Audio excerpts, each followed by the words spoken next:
ai nilimagi mapani nilbir kawi ai minna ngasi ai gi janopi October gi tarik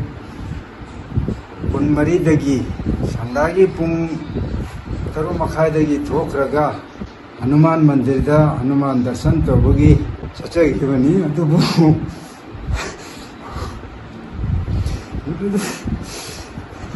lambi mina power na pure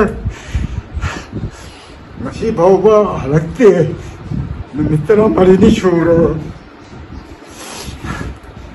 ado akoina tarikun mangada police da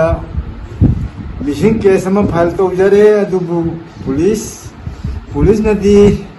osigi taraf tagi di jamna phajana thabak sudai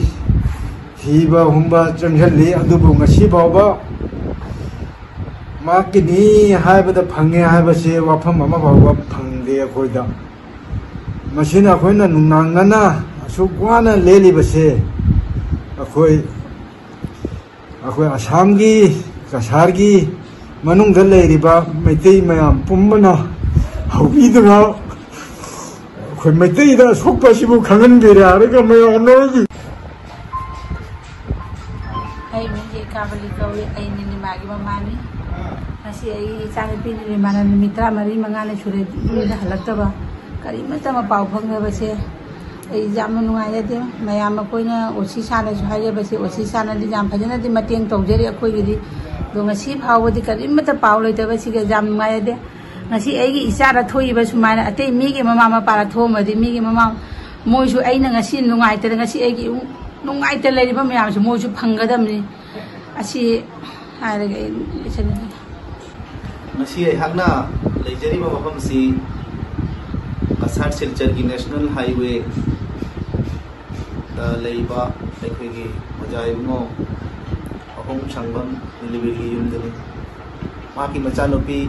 ahong changbam nilima singha hogiba October gi tang kunga mari da yumdagi numidang wairam habaka magi thokibadagi hamjilakte haibase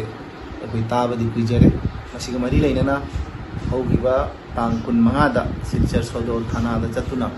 FIR ama sing case ki mathakta loss tawre family na adubu madugi makhatana karigumba tangdangba information amata investigating agency singna family da pirak pangamdaba amadi ngasi numit 13 ni chupna thiba khangdana lerakpagi awaba kaya ase akoi yengsiluge haiduna aihakna Assam Trinamool Congress ki maigei dagi sinjaraga laksabani bhamsida laga ina khangmangambase Manipuri ki organization kaya ama laktuna su wahang pawhang tawhiduna maikoi gi nungai tabada saruk jare hai